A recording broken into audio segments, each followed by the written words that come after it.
اللهم صل على سيدنا ومولانا محمد معدن الجود والكرم وآله وصحبه وبارك وسلم صلاة وسلاما عليك يا سيدي يا رسول الله.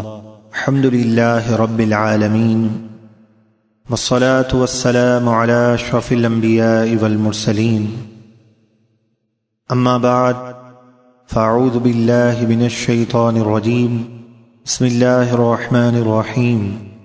ورفعنا لك ذكرك. صدق الله مولانا العظيم وبلغنا رسوله النبي الكريم. إن الله وملائكته يصلون على النبي يا أيها الذين آمنوا صلوا عليه وسلموا تسليما. اللهم صل على سيدنا ومولانا محمد معدن الجود والكرم وآله وصحبه وبارك وسلم صلاة وسلاما عليك يا سيدي يا رسول الله. فإن من جودك الدنيا وضرتها ومن علومك علم اللوح والقلم. مولاي صل وسلم دائما أبدا على حبيبك خير الخلق كلهم. يا من يشفع عند حضرة طه اشفع لنا يا أوجه الشفعاء. نظرت إلى بلاد الله جمعا كخردلة على حكم اتصالي.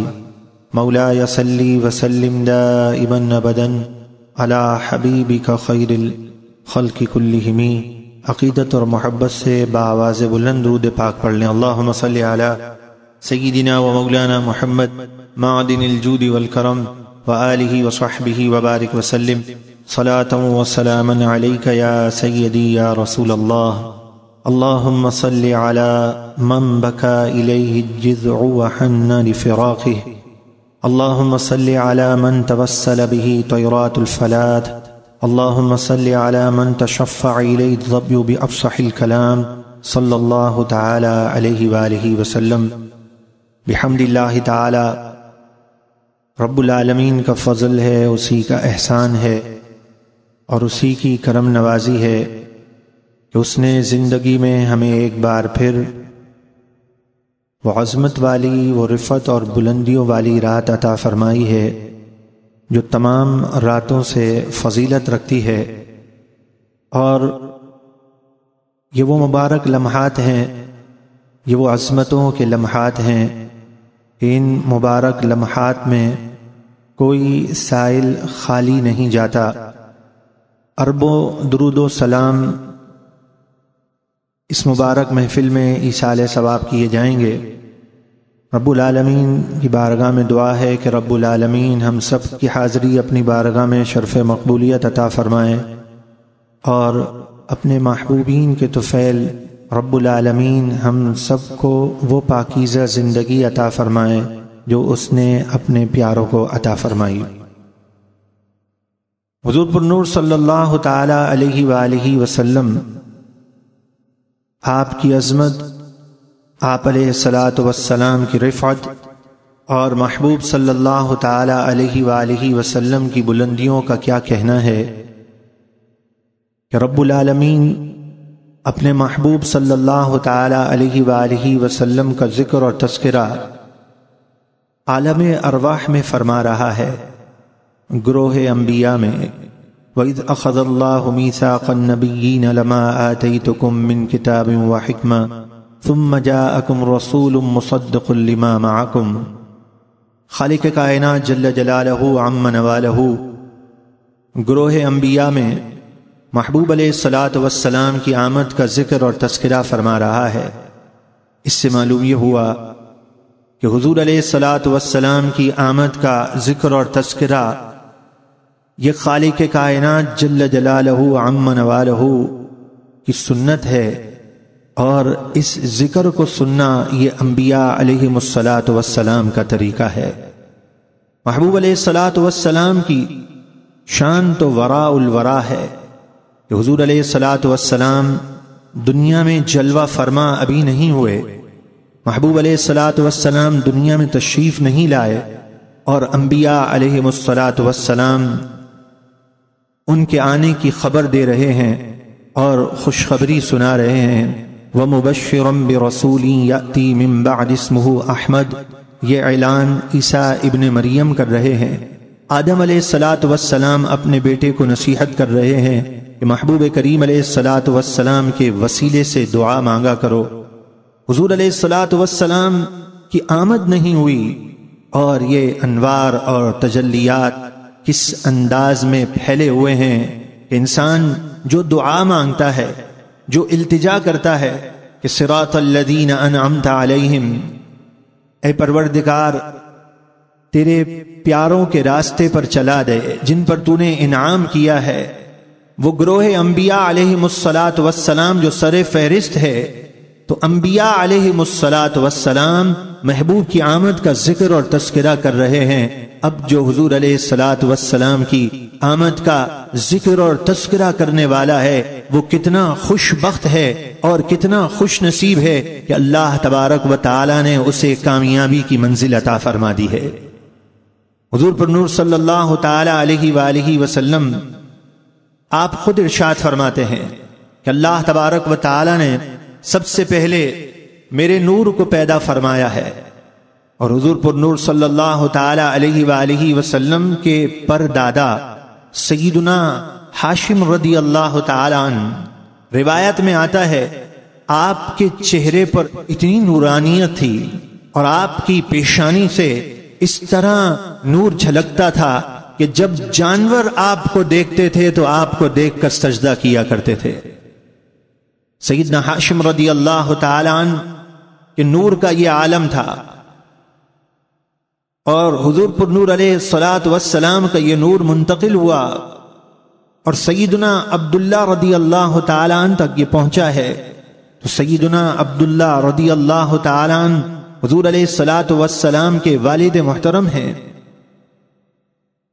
آپ کے بارے میں آتا ہے کہ آپ اتنے نورانی تھے کہ یہ نبی پاک علیہ الصلاۃ والسلام کا نور ہے کہ آپ کو یوسف ثانی کہا گیا ہے۔ حضور پر نور صلی اللہ تعالی علیہ وآلہ وسلم کے دادا سیدنا عبد المطلب رضی اللہ تعالی عنہ،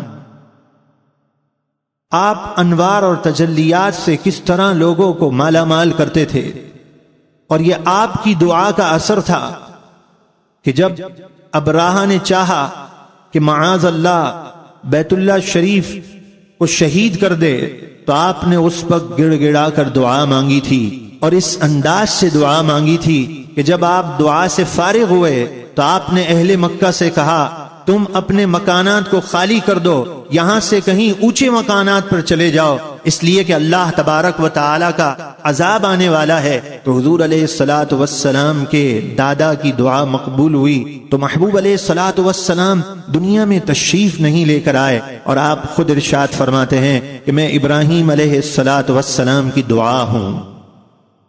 حضور علیہ الصلاۃ والسلام کا یہ نور جب سیدہ آمنہ رضی اللہ تعالی عنہا میں منتقل ہوا، اور محبوب علیہ الصلاۃ والسلام جب جلوہ فرما ہوئے تو سیدہ آمنہ کیا بیان کرتی ہیں کہ ایسا نور ظاہر ہوا فرأیت مشارق الارض ومغاربها، کہ اس نور کی روشنی میں نے مشرق کو بھی دیکھ لیا اور میں نے مغرب کو بھی دیکھ لیا۔ جبھی تو اہل محبت یہ جھوم کر کہتے ہیں کہ نور والا آیا ہے، نور لے کر آیا ہے، سارے عالم میں یہ دیکھو کیسا نور چھایا ہے۔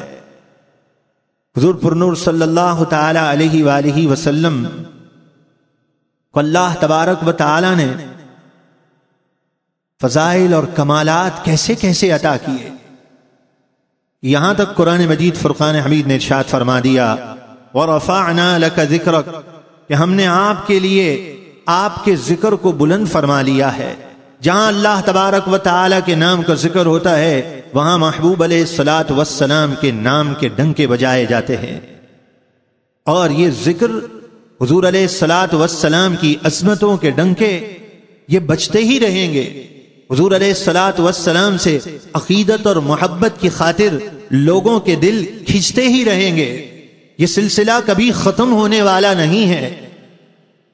باطل چاہے کتنی ہی کوششیں کیوں نہ کر لے، لیکن یہ قرآن کا ارشاد ہے کہ محبوب علیہ الصلاۃ والسلام کے ذکر کو بلند کر دیا گیا ہے، اور اللہ تبارک و تعالی نے اپنے محبوب صلی اللہ تعالی علیہ وآلہ وسلم کو کس قدر رفتیں دی ہیں کہ انسان کسی سے جب محبت کرتا ہے تو کسی ایک وصف کی بنا پر محبت کرتا ہے، دو خوبیوں کی وجہ سے محبت کرتا ہے، لیکن محبوب صلی اللہ تعالی علیہ وآلہ وسلم کو اللہ تبارک و تعالی نے کتنی خوبیوں سے نوازا ہے۔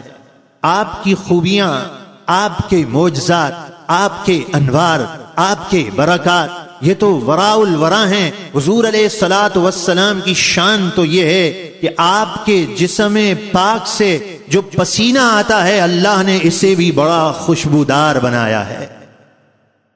حضور علیہ الصلوۃ والسلام کو اللہ تبارک و تعالی نے یہ مقام دیا ہے کہ آپ کے پسینے سے خوشبو آتی ہے، اور خوشبو بھی کیسی ہے کہ نبی پاک صلی اللہ تعالی علیہ وآلہ وسلم کی خدمت میں عرض کیا گیا کہ اللہ کے محبوب آپ نظر کرم فرمائیے، میری بیٹی کی شادی ہے اور یہ دلہن بنے گی اور اس کے پاس خوشبو نہیں ہے۔ محبوب صلی اللہ تعالی علیہ وسلم نے فرمایا، جاؤ شیشی لے کر آؤ چوڑے منہ والی، اور ایک لکڑی لے کر آنا۔ شیشی حاضر خدمت کر دی گئی اور محبوب علیہ الصلوۃ والسلام نے اپنی پیشانی سے پسینہ مبارک لیا اور اس شیشی میں ڈال دیا۔ اب کیا ہوا؟ راوی یہ بیان کرتے ہیں کہ وہ ایسی خوشبو ہے، ایسی خوشبو ہے کہ ایسی خوشبو پھر مدینے میں کسی کے پاس نہیں تھی، اور اہل مدینہ یہ کہا کرتے تھے کہ اس گھر سے اب خوشبو آتی ہے، ایسی خوشبو آتی ہے کہ یہ گھر مشہور ہو گیا کہ اس گھر کو اللہ نے خوشبوؤں والا بنا دیا ہے۔ محبوب علیہ الصلوۃ والسلام کے پسینے میں ایسی خوشبو ہے تو ان کی ذات کا کمال کیا ہوگا۔ حضور علیہ الصلوۃ والسلام کے پسینے کا نور کسی کو مل جائے، یہ انوار کسی کو مل جائیں، یہ فیض کسی کو مل جائے تو اس کی برکت رہتی دنیا تک قائم رہتی ہے، جب تک اس کی حیات ہے اس کے لیے برکت قائم رہتی ہے۔ چنانچہ نبی پاک صلی اللہ تعالی علیہ وآلہ وسلم گوشت تناول فرما رہے تھے۔ حضور پر نور صلی اللہ تعالی علیہ وآلہ وسلم سے یہ گوشت ایک صحابیہ نے لیا اور وہ اپنے گھر پہ لے گئی اور 5 بہنوں میں یہ تقسیم کر لیا۔ راوی یہ بیان کرتے ہیں کہ حضور پر نور صلی اللہ تعالی علیہ وآلہ وسلم کا لعاب اقدس کیا ہے، اس کی برکت کیا ہے کہ حضور علیہ الصلوۃ والسلام کا لعاب مبارک لگا ہوا ہے۔ اس کی برکت یہ تھی کہ جب تک یہ بہنیں زندہ رہیں، یہ تمام صحابیات جو ہیں جب تک یہ زندہ رہیں برابر ان سے خوشبو آتی تھی۔ جن کے پسینے میں اور لعاب مبارک میں یہ برکت ہو، ان کا اپنا وجود اور ان کی اپنی شان کس قدر بلند و بالا ہوگی۔ حضور پر نور صلی اللہ تعالی علیہ وآلہ وسلم کو اللہ تبارک و تعالی نے کتنی خوبیوں سے نوازا گیا ہے، کس قدر محبوب علیہ الصلوۃ والسلام کو رفتوں سے نوازا گیا ہے کہ حضور علیہ الصلوۃ والسلام کا لعاب مبارک، آپ کا پسینہ مبارک، اس کی یہ شان ہے کہ ایک صحابی رسول ہیں، ان کی ازواج یہ چاہتی تھی کہ ہم کبھی خوشبو میں ان سے آگے بڑھ جائیں، بہت کوشش کی، بالآخر وہ ناکام ہو گئیں۔ تو عرض کرتی ہیں اللہ کے محبوب صلی اللہ تعالی علیہ وسلم کے سچے غلام سے، محبوب علیہ الصلوۃ والسلام کے سچے غلام سے کیا عرض کرتی ہیں کہ ہمارے محبوب آپ ہمیں بتائیے کہ کیا وجہ ہے کہ آپ کے اندر وہ خوشبو آتی ہے اور آپ سے وہ مہک آتی ہے کہ یہ خوشبو اور ایسی مہک ہمارے اندر کبھی محسوس ہی نہیں ہو سکتی۔ ہم نے بہت کوشش کی، اس کے باوجود بھی ایسی مہک ہم کبھی نہ پا سکیں، اور آپ ہمیشہ خوشبو میں ہم سے آگے بڑھ گئے، اس کی وجہ کیا ہے؟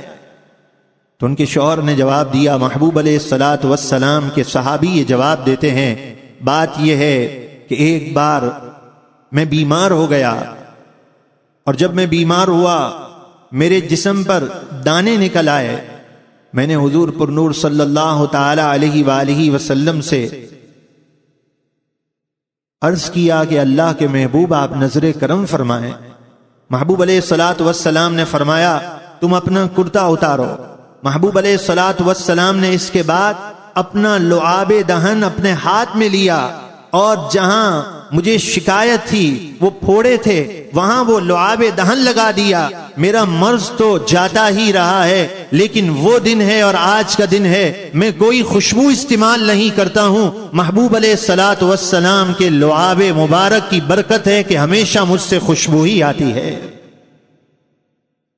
حضور پر نور صلی اللہ تعالی علیہ وآلہ وسلم کہ لعاب مبارک میں یہ خوشبو ہو اور آپ کے خون مبارک میں یہ خوشبو ہو کہ صحابی یہ بیان کرتے ہیں حضرت عبداللہ بن جبیر رضی اللہ تعالی عنہ ایک مرتبہ مجھے موقع ملا اور محبوب صلی اللہ تعالی علیہ وآلہ وسلم کے جسم مبارک سے خون کو میں نے دیکھا تو میں نے وہ خون جو ہے موقع حاصل کرتے ہوئے اس خون کو میں نگل گیا۔ اس کی برکت یہ ہوئی، راوی یہ بیان کرتے ہیں، اس کی برکت یہ ہوئی کہ جب تک وہ زندہ رہے برابر ان کے جسم سے خوشبو ہی آتی تھی۔ وہ خوشبوؤں سے معطر و معمر جن کا وجود تو نور ہی نور ہے، جن کے پسینے میں، جن کے لعاب مبارک میں اور جن کے خون میں اس قدر رب العالمین نے خوشبو رکھی ہے، اس محبوب صلی اللہ تعالی علیہ وآلہ وسلم کے دامن سے جو وابستہ ہو جائے وہ کتنا خوش بخت اور خوش نصیب ہے۔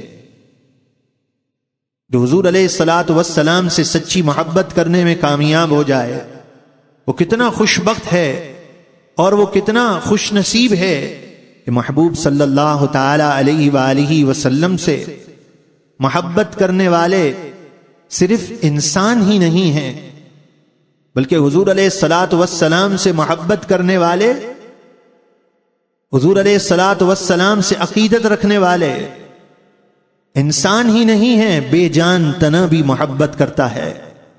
اور عام طور پر انسان کسی کی سختی کی مثال کس سے دیتے ہیں؟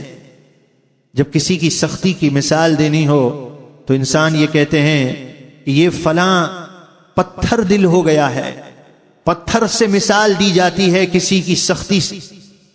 اور حضور علیہ الصلوۃ والسلام سے صرف انسان ہی محبت نہیں کرتے، جنات ہی محبت نہیں کرتے۔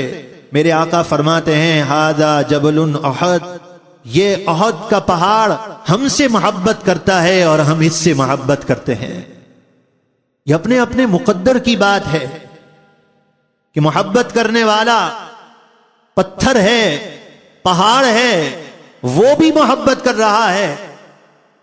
محبت کرنے والا وہ بے جان تنا ہے، وہ بھی محبت کر رہا ہے۔ صاحب دلائل الخیرات نے اس کی محبت کا کس طرح ذکر کیا ہے کہ اللہم صلی علی من بکا الیہ الجذع وحن لفراقہ، اے اللہ ان پر درود بھیج، ان پر رحمت نازل فرما کہ جن کے فراق میں ستون حنانہ ان کے فراق میں رویا تھا، گریا و زاری کر رہا تھا، یہ بے جان تنا ان کے فراق میں رونے لگا۔ حضور علیہ الصلوۃ والسلام سے پتھر بھی محبت کرتے ہیں، یہ بے جان تنا بھی محبت کر رہا ہے۔ محبوب علیہ الصلوۃ والسلام خطبہ ارشاد فرما رہے تھے کہ آواز آنے لگی، صحابہ علیہ رضوان حیران ہیں کہ یہ آواز کیسی ہے۔ راوی یہ بیان کرتے ہیں یہ آواز ایسی تھی کہ جیسے اونٹنی کا بچہ پیدا ہوا ہو اور اس اونٹنی سے اس کا بچہ چھین لیا گیا ہو، ایسے درد کی آواز تھی۔ آواز آ رہی ہے، صحابہ علیہ رضوان حیران ہیں۔ محبوب علیہ الصلوۃ والسلام نے اس بے جان تنے کو اپنے سینے سے لگا لیا، وہ آواز بند ہو گئی۔ محبوب علیہ الصلوۃ والسلام گفتگو فرماتے ہیں، نعم فعلتو، نعم فعلتو، میں نے ایسا کر دیا، میں نے ایسا کر دیا۔ صحابہ علیہ رضوان نے خطبے کے بعد پوچھا کہ معاملہ کیا تھا؟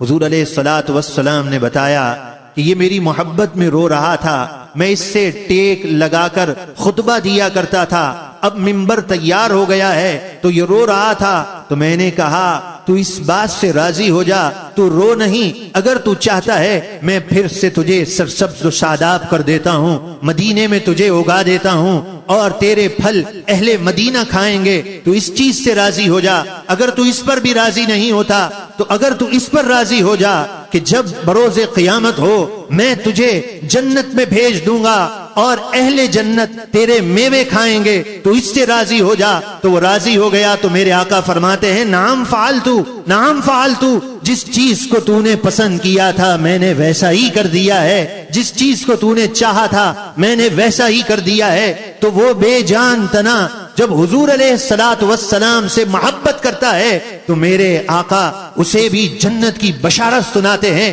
اگر ان کا امتی ان سے محبت کرنے والا ہو، ان سے عقیدت رکھنے والا ہو، تو میرے آقا کیا اسے تنہا چھوڑ سکتے ہیں؟ یہ کوئی پوچھے غازی ملت ممتاز حسین قادری سے، اے عاشق رسول، جب تو نے اپنے محبوب سے محبت کی، اپنا سب کچھ فدا کر دیا، تو تجھے کیا ملا؟ غازی جواب دیتا ہے مجھے یہ ملا کہ جب میں جیل میں پہنچا تو مجھے جاگتی ہوئی آنکھوں سے رسول اللہ کا دیدار نصیب ہو گیا۔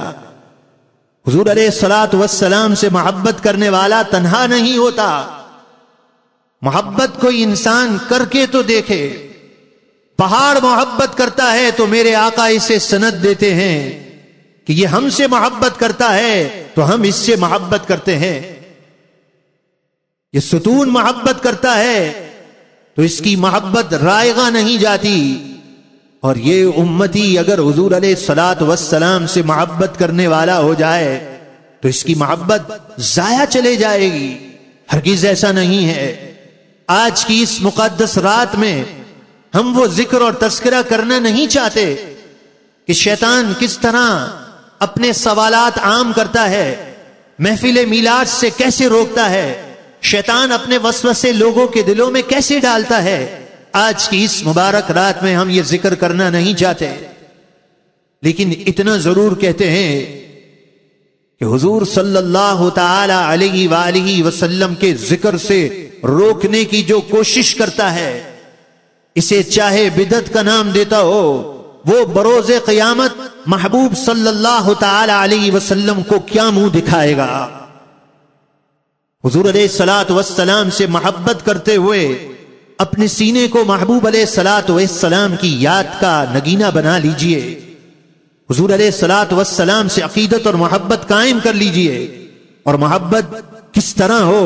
ان سے رشتہ محبت کا تعلق اتنا مضبوط ہو کہ جو میرے آقا سے محبت کرتا ہے، جو درود و سلام کی آواز کو پسند کرتا ہے، وہی میرا امام ہو سکتا ہے، وہی میرا دوست ہو سکتا ہے، وہی میرا عزیز ہو سکتا ہے، وہی میرا رشتہ دار ہو سکتا ہے۔ اور ایسے ہی لوگوں کو خالق کائنات نے بشارت دی، اولئک کتب فی قلوبہم الایمان وایدہم بروح من، یہی وہ لوگ ہیں کہ جن کے سینوں پر ایمان نقش کر دیا جاتا ہے اور جبریل امین کے ذریعے ایسے لوگوں کی مدد کی جاتی ہے۔ حضور علیہ الصلوۃ والسلام سے عقیدت اور محبت، حضور علیہ الصلوۃ والسلام سے وفا، عشق و محبت کے اظہار کی یہ رات ہے۔ آج کی یہ رات کہ وہ مبارک لمحات آنے والے ہیں جو لمحات تمام لمحات سے فضیلت رکھتے ہیں، جن لمحات میں حضور علیہ الصلوۃ والسلام تشریف لے کر آئے، ہم اپنی کمی، اپنی کوتاہی کی اللہ کے حضور معافی مانگے کہ ہم نے اللہ تبارک و تعالی کی نعمت کی قدر نہیں کی۔ حضور علیہ الصلوۃ والسلام اللہ تبارک و تعالی کی نعمتوں میں سب سے بڑی نعمت ہے۔ وَإِن تَعُدُّوا نِعْمَةَ اللَّهِ لَا تُحْصُوهَا، اگر تم اللہ کی نعمت کو شمار کرنا چاہو شمار نہیں کر سکتے۔ حضرت سہل رضی اللہ تعالیٰ عنہ فرماتے ہیں یہاں نعمت سے کیا مراد ہے؟ فرمایا یہاں نعمت سے مراد رسول اللہ صلی اللہ علیہ وسلم کی ذات مبارک ہے۔ الم تر الی الذین بدلوا نعمت اللہ، کیا آپ نے نہ دیکھا ان لوگوں کو جنہوں نے اللہ تبارک و تعالی کی نعمت کی قدر نہ کی؟ ابن عباس رضی اللہ تعالی عنہما فرماتے ہیں یہ اللہ کی نعمت سے کیا مراد ہے؟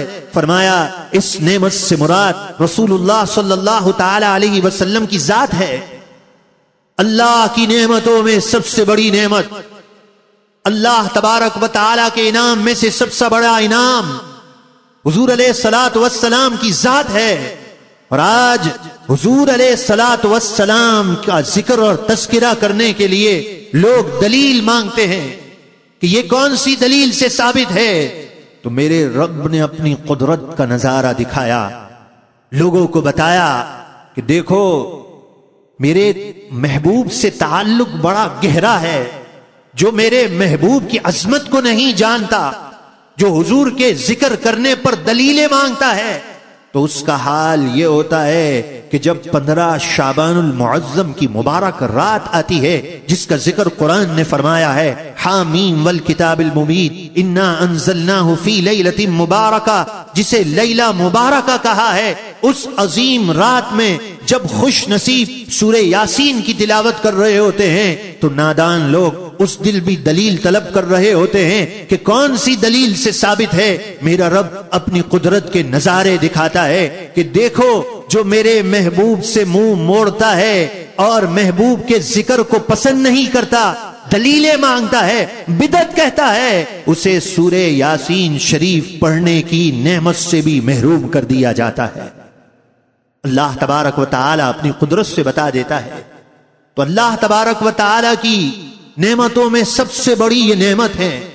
تو آج جب امت اس طرح بھٹکتی رہی، گمراہی کے راستے پر پہنچ گئی، تو پھر کیا ہوا؟ آج در بدر کی ٹھوکریں کھا رہے ہیں۔ جبھی تو کہتے ہیں کہ رب العالمین سے نعمت مانگنی چاہیے تو ادب کی نعمت مانگنی چاہیے۔ ادب کی اعلیٰ منزل ہی تو ہے جس کی بنا پر حضور علیہ الصلوۃ والسلام کے نام کی یہ محفل قائم کی جاتی ہے۔ اور مولانا روم رحمت اللہ تعالی علیہ نے یہی دعا سکھائی کہ اپنے رب سے یہی مانگو، از خدا خواہم توفیق ادب، اپنے رب سے یہی تمنا کیا کرو، اسی خواہش کا اظہار کیا کرو کہ اے میرے رب مجھے ادب کی منزل دے دے، ادب مجھے عطا کر دے۔ اگر ادب نصیب ہو جاتا تو حضور پر جب اذان سے پہلے درود و سلام پڑھا جاتا تو چہرے پر رونق آ جاتی، حضور کا ذکر دل کو بھاتا، حضور کی یاد سے آنکھوں میں آنسو آتے۔ اگر ادب کی منزل ملتی، جبھی تو اہل اللہ نے کہا کہ ادب کی نعمت مانگا کرو، از خدا خواہم توفیق ادب، کہ بے ادب محروم مان از لطف رب، کہ بے ادب محروم ہو جاتا ہے، رب کی لطف و مہربانی سے محروم ہو جاتا ہے۔ بے ادب جب بنا، حضور کے ذکر پر جب اس نے دلیلیں مانگی تو پھر کیا ہوا؟ رب کی لطف و مہربانی سے محروم ہو گیا۔ کیسا محروم ہے کہ جنازہ بھی رکھا ہوا ہے تو رب کے حضور اس کے لیے دعا نہیں مانگی جائے۔ اس لیے کہا گیا ادب کی منزل وہ اعلیٰ منزل ہے جو انسان کو بلندی پر پہنچا دیتی ہے۔ جبھی تو کہا گیا ہے کہ با ادب با نصیب، بے ادب بے نصیب۔ شیطان بے ادبی کی بنا پر ہی تو ہمیشہ کے لیے اس کی گردن میں لعنت کا طوق آیا۔ اس بات کو آج کی رات سمجھ لیجئے کہ ادب کی منزل ایمان کی حفاظت کا ذریعہ ہے، اور بے ادبی انسان کو ایمان سے دور پہنچا دیتی ہے۔ ادب کی منزل وہ منزل ہے، قرآن کی روشنی میں ہم تو بات کرتے ہیں، ادب کی منزل وہ منزل ہے کہ جب موسیٰ علیہ الصلوۃ والسلام کے مقابلے میں آئے تھے، جب موسیٰ علیہ الصلوۃ والسلام کا جلوہ دیکھا تو انہیں ادب کی توفیق مل گئی۔ اور کیا عرض کرتے ہیں کہ آپ ابتدا کریں گے یا ہم ابتدا کریں؟ مفسرین فرماتے ہیں خالق کائنات جل جلالہ کو یہ ادا پسند آ گئی کہ اللہ کے پیارے سے اجازت مانگ رہے ہیں۔ جب یہ ادا پسند آ گئی تو کیا ہوا؟ وَأُلْقِيَ السَّحَرَةُ سَاجِدِينَ قَالُوا آمَنَّا بِرَبِّ الْعَالَمِينَ رَبِّ مُوسَىٰ وَهَارُونَ۔ وہ ادب کی منزل ملنے پر جب وہ سجدے میں گئے تو اس سجدے میں رب نے انہیں کیا عطا کر دیا؟ وہ ایک سجدے میں انہیں کیا ملا کہ فرعون دھمکیاں دینے لگا، لَأُقَطِّعَنَّ أَيْدِيَكُمْ وَأَرْجُلَكُمْ مِنْ خِلَافٍ، کہنے لگا میں تمہارے ہاتھ پاؤں سے تمہیں باندھ کر تمہیں سولی دے دوں گا، ایک طرف کے پاؤں توڑ دوں گا، دوسری طرف کے ہاتھ نکال دوں گا، لَأُصَلِّبَنَّكُمْ أَجْمَعِينَ، اور تم سب کو سولی پر چڑھا دوں گا۔ لیکن اس سجدے میں انہیں کیا ملا تھا؟ اللہ اکبر! جواب دیتے ہیں ہمیں اس کی پرواہ نہیں، ہمیں اس کا کوئی خوف نہیں، وہ اعلیٰ منزل مل گئی۔ مفسرین ارشاد فرماتے ہیں ادب کی وجہ سے یہ منزل ملی۔ جواب دیتے ہیں قالوا انا الی ربنا منقلبون، اے فرعون تو ہمیں ڈراتا ہے، دھمکاتا ہے، اب ہماری منزل یہ ہے کہ ہمیں پلٹ کر اپنے رب کی طرف جانا ہے، رب کی رضا ہم نے پانی ہے، تیری دھمکیوں سے ہم ڈرتے نہیں ہیں۔ ادب کی منزل سے ہی جرت و بہادری کی نعمت ملتی ہے، ادب کی منزل سے ہی انسان کامیاب ہوتا ہے۔ اور پھر بے ادب ہو جائے تو کیا فرمایا؟ بے ادب محروم ماند از لطف رب، بے ادب جو ہے رب کی لطف و مہربانی سے محروم ہو جاتا ہے۔ تو آئیے اس محبوب صلی اللہ تعالی علیہ وآلہ وسلم کے دامن سے وابستہ ہو جائیں کہ صحابہ علیہم رضوان نے وہ مثال قائم کی، صحابہ علیہم رضوان نے قرآن کو سمجھنے کی اعلیٰ مثال قائم کر دی۔ حضور علیہ الصلوۃ والسلام کی تعظیم اور توقیر کس انداز سے بجا لائے کہ حضور کی ذات تو وراء الورا ہے، حضور علیہ الصلوۃ والسلام کے منہ مبارک شریف کا بھی ادب کرتے تھے۔ اور صحابہ تو یہ کہتے ہیں کہ ہمیں اگر فتح ملتی ہے، خالد بن ولید تو یہ کہتے ہیں تو منہ مبارک شریف کے وسیلے سے ملتی ہے۔ حضرت معاویہ رضی اللہ تعالی عنہ کا عقیدہ تو یہ ہے کہ میری قبر بھی اگر پر نور ہوگی تو حضور علیہ الصلوۃ والسلام کے ناخن مبارک کو میری قبر میں رکھ دینا۔ حضور علیہ الصلوۃ والسلام خود ارشاد فرماتے ہیں، سیدنا علی المرتضی کرم اللہ تعالی وجہہ الکریم کی والدہ سیدہ فاطمہ رضی اللہ تعالی عنہ کے قبر میں محبوب علیہ الصلوۃ والسلام جو ہے یہ جلوہ فرما ہوئے، آپ قبر میں لیٹ گئے اور آپ نے فرمایا یہ میرا قمیص جو ہے انہیں کفن میں دے دو۔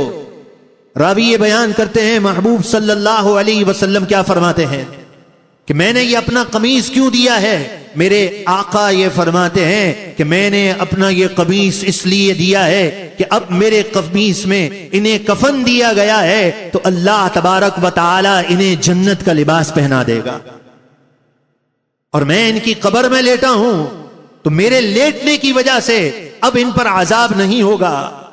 تو محبوب صلی اللہ تعالی علیہ وآلہ وسلم نے تو خود اپنے امتیوں کو بتایا ہے کہ مجھ سے محبت کس انداز سے کرنی ہے، جن کے بال مبارک شریف میں شفا ہے، جن کے پسینے میں خوشبو ہے، جن کے لعاب دہن میں انوار ہیں، جن کی ذات اللہ تبارک و تعالی کی نعمتوں میں سب سے بڑی نعمت ہے، اس آقا سے محبت کیسی کرنی ہے؟ اس آقا سے محبت اس انداز سے کرنی ہے کہ بس اپنے آقا کا ہی ہو کے رہ جانا ہے، اور جو آقا سے بیگانہ ہے اسے نگاہوں سے گرا دینا ہے، جو ان سے بیگانہ ہے اسے اپنی نگاہ سے گرا دینا ہے، اور پھر آقا پر اپنا سب کچھ فدا کر دینا ہے۔ نبی سے ہو جو بیگانہ، نبی سے ہو جو بیگانہ، اسے دل سے جدا کر دے، پدر مادر برادر سب کچھ ان پر فدا کر دے۔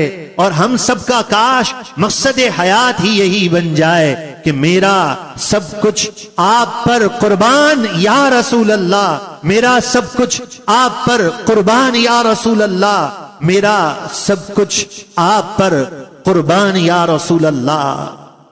اگر اس آقا پر اپنا سب کچھ قربان نہ کیا تو پھر زندگی فضول ہے، زندگی تو ویسے گزر ہی جائے گی۔ انسان رات کو سوتا ہے، صبح نماز جنازہ کا اعلان ہو جاتا ہے، انسان کی زندگی تو ختم ہو ہی جائے گی۔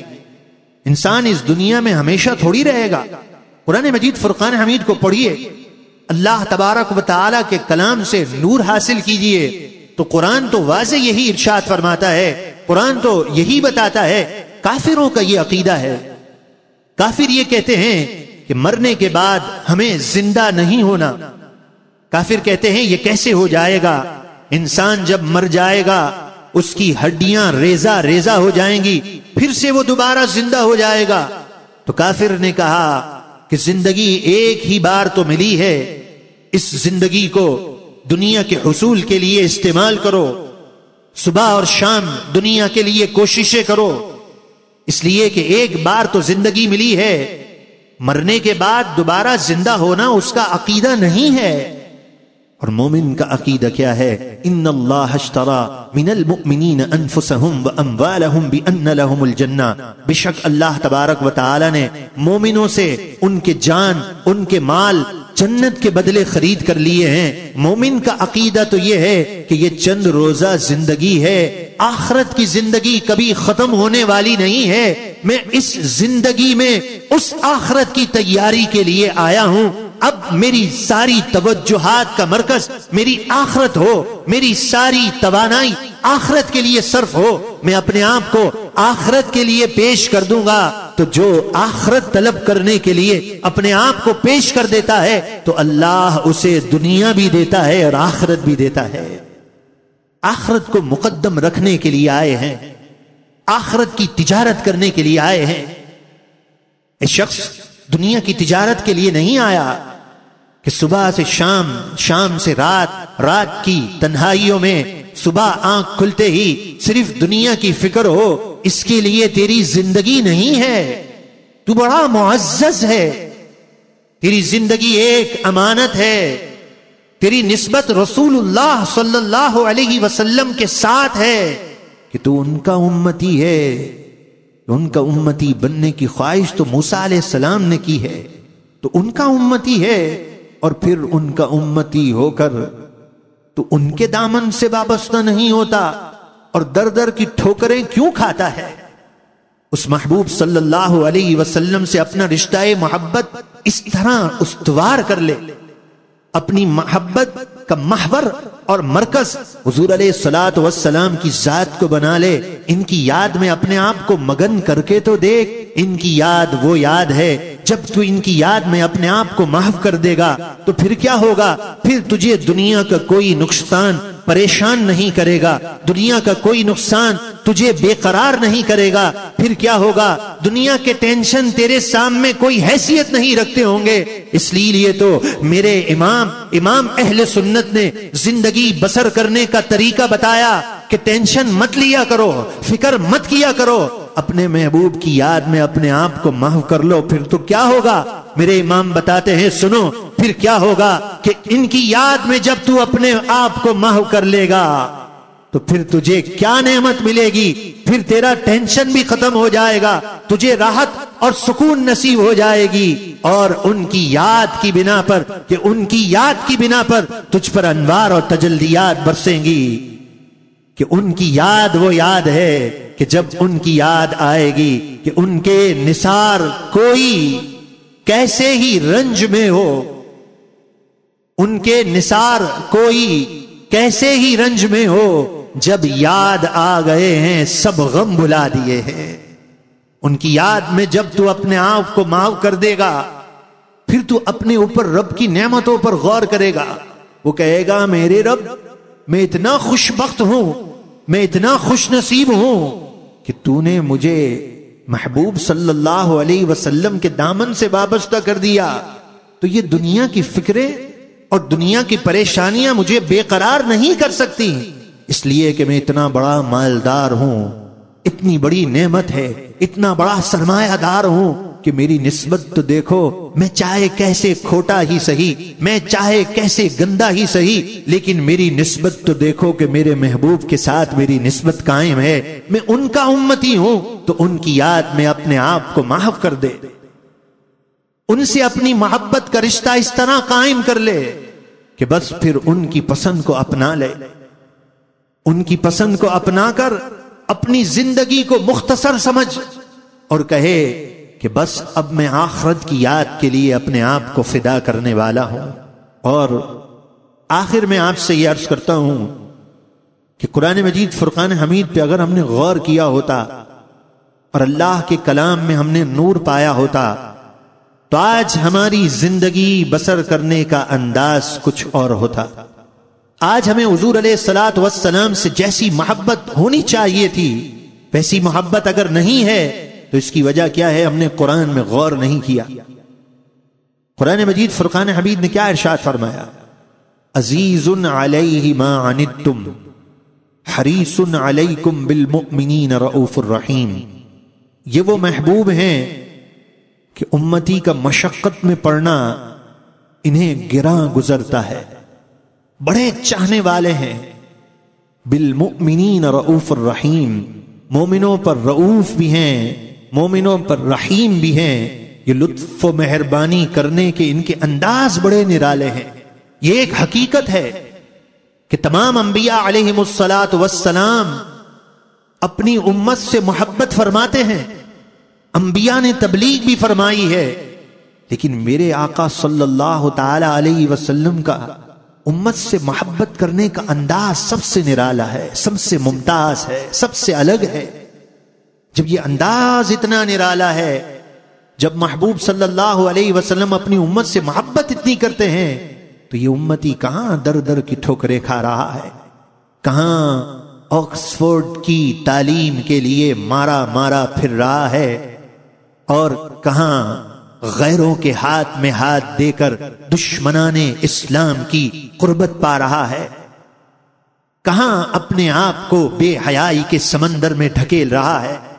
مکینے گنبد خضرا کے سینہ انور سے جو علم کی شعاعیں نکلی ہیں وہ تو علم دین میں ہیں، کیوں در در کی ٹھوکریں کھا رہا ہے؟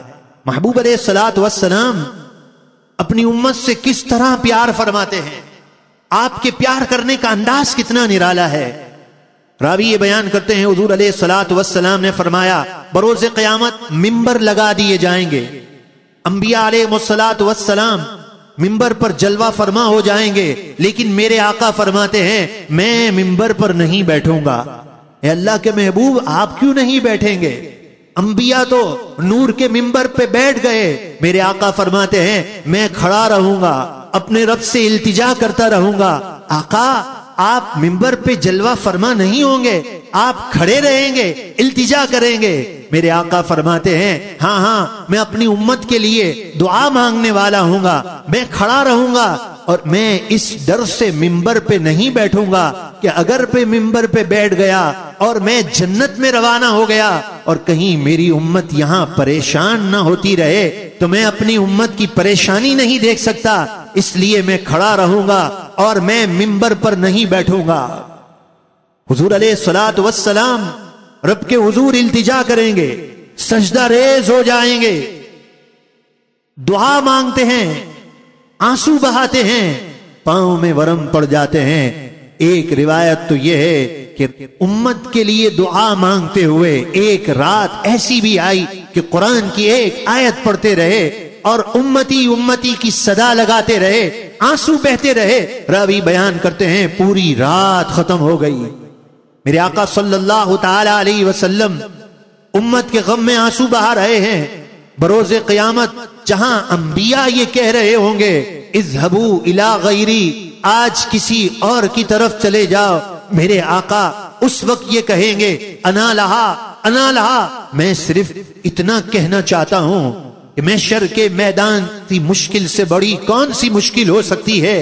میرا رب تو اس وقت بھی دکھا دے گا کہ دیکھو میں نے اپنے محبوب کو حاجت روا بنایا ہے، دیکھو میں نے اپنے محبوب کو مشکل کشا بنایا ہے کہ محشر کے میدان کی مشکل سے بڑی کوئی مشکل نہیں ہے۔ جبھی تو میرے امام نے یہ کہا آج لے ان کی پناہ، آج مدد مانگ ان سے، پھر نہ مانیں گے قیامت میں اگر مان گیا۔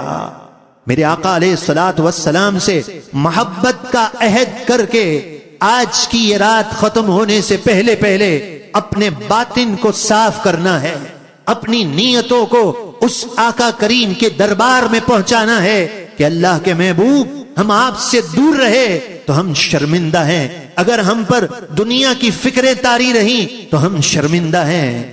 اے اللہ کے محبوب ہم اپنے کیے پر شرمندہ ہیں، لیکن ان لمحات میں آج کی رات میں اب ہم یہ طے کرتے ہیں کہ اپنے محبوب صلی اللہ علیہ وآلہ وسلم سے وفا کریں گے۔ ارے اس محبوب سے وفا نہیں کریں گے تو کس سے وفا کریں گے؟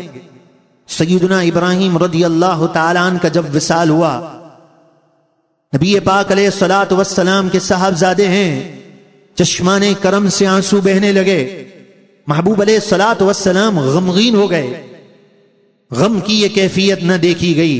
حضرت عائشہ رضی اللہ تعالی عنہا عرض کرتی ہیں کہ اللہ کے محبوب، ہر نبی کو اللہ نے ایک وہ دعا عطا کی ہے کہ وہ دعا مانگتا ہے اور قبول ہوگی، آپ اس لمحے وہ دعا کر لیجئے، آپ کی دعا مقبول ہو جائے گی، آپ کے صاحبزادے پھر سے زندہ ہو جائیں گے۔ میرے آقا صلی اللہ علیہ وآلہ وسلم کیا فرماتے ہیں؟ اے عائشہ، میں نے اس دعا کو بچا کے رکھا ہے قیامت کے دن کے لیے کہ میں اپنے رب سے قیامت کے دن اپنی امت کا شفاعت کا سوال کرنے والا ہوں گا۔ بروز قیامت میں اپنی امت کے لیے شفاعت کا سوال کروں گا، میں نے یہ دعا کو بچا کے رکھا ہے۔ ان انس عن النبی صلی اللہ علیہ وسلم، حضرت انس بن مالک رضی اللہ تعالی عنہ روایت کرتے ہیں، نبی پاک علیہ الصلوۃ والسلام نے فرمایا، لکل نبی دعوت دعا بها، ہر نبی کے لیے ایک دعا ہے اور وہ دعا مانگتا ہے اور اس کی دعا کو قبول کی جاتی ہے۔ جعلت دعوتی، اور میں نے جو اپنی دعا کو کس کے لیے رکھا ہے؟ شفاعتا لامتی یوم القیامت، میں نے اس دعا کو قیامت کے دن بچا کے رکھا ہے کہ میں اپنی امت کے لیے دعا مانگنے والا ہوں گا۔ ایسے آقا کریم ہیں، کہاں تلاش کریں؟ انس بن مالک عرض کرتے ہیں، کہاں تلاش کریں؟ محبوب کے عاشقوں کو تو یہی ہے کہ بس ہمیں تو یہی فکر ہے کہ محبوب کا ہمیں جلوہ دیکھنا نصیب ہو جائے، جنت میں جانے کی فکر نہیں ہے۔ اس لیے کہ صحابہ کا عقیدہ تو یہی تھا کہ عطر جنت میں بھی ایسی خوشبو نہیں جیسی خوشبو نبی کے پسینے میں ہے، جو جن کے پسینے سے فیض پاتے ہو، جن کے لعاب دہن کی برکتیں پاتے ہوں۔ اب انہیں فکر ہے تو یہی فکر ہے کہ بروز قیامت اپنے محبوب کو میں کہاں تلاش کروں گا؟ تو محبوب کیا فرماتے ہیں؟ میں میزان عمل پر ہوں گا، میں پل صراط پر ہوں گا، میں حوض کوثر پر ہوں گا۔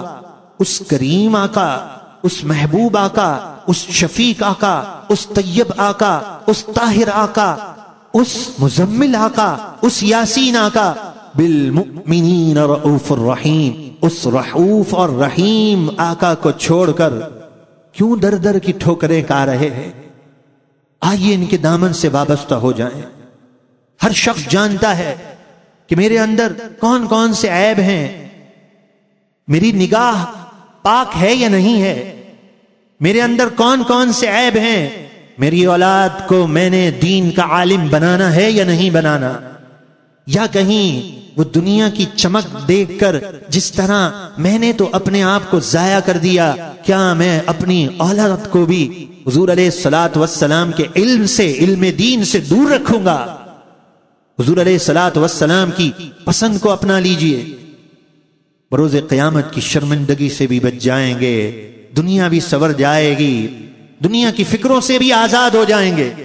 ورنہ اس در سے دور رہ کر، اس نبی سے علیہ السلام سے وفا نہ کر کے انسان کو سکون مل جائے، یہ ہو نہیں سکتا۔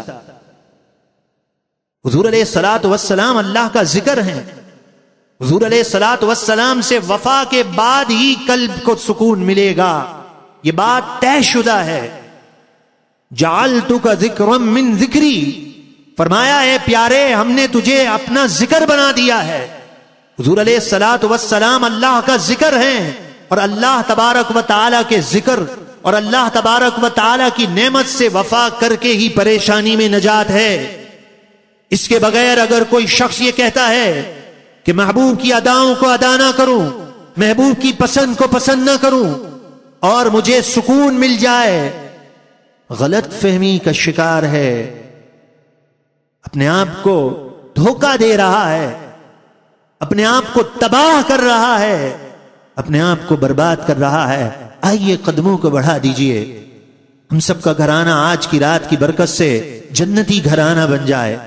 رب العالمین نے اولاد اگر عطا کی ہے تو آپ بھی اپنی اولاد کو سید الشہداء، امیر طیبہ، فاعل الخیرات، کاشف الکربات سیدنا حمزہ رضی اللہ تعالیٰ عنہ کے نور سے پر نور ہو کر آپ کی اولاد بھی اس صف میں بیٹھی ہوئی ہو جو سفید امامہ باندھ کر سفید لباس میں ملبوس سیدنا حمزہ کے نور میں اپنی زندگی بسر کرتے ہیں، انشاءاللہ ان کے نور سے کوئی خالی نہیں جائے گا، اور رب العالمین کے فضل سے محبوب علیہ الصلوۃ والسلام کی نظر عنایت سے یہ بچے بروز قیامت اپنے والدین کے لیے نور کا تاج فراہم کر رہے ہوں گے۔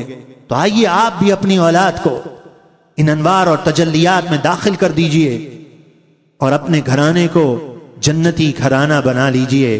محبوب علیہ الصلوۃ والسلام سے وفا کی خاطر میں آپ سے ہاتھ نہیں کھڑے کرواؤں گا، پانچوں نمازیں ادا کرنی ہے، داڑھی شریف سجانی ہے، میں کون کون سی باتیں آپ کو عرض کر سکتا ہوں، صرف میں تو اتنا کہتا ہوں کہ جس آقا صلی اللہ علیہ وآلہ وسلم کی ولادت با سعادت کی نور بھری رات ہے، انوار برس رہے ہیں، بس صرف ایک ہی بات کہ جو میرے آقا کی پسند ہے وہ آپ کی پسند ہو، آپ کے گھر والوں کی پسند ہو، بس یہی آج کی رات ہم نے اپنے رب سے مانگنا ہے۔ جب محبوب سے وفا کر لیں گے، ان کی پسند کو اپنا لیں گے، دنیا بھی سور جائے گی، آخرت بھی روشن ہو جائے گی۔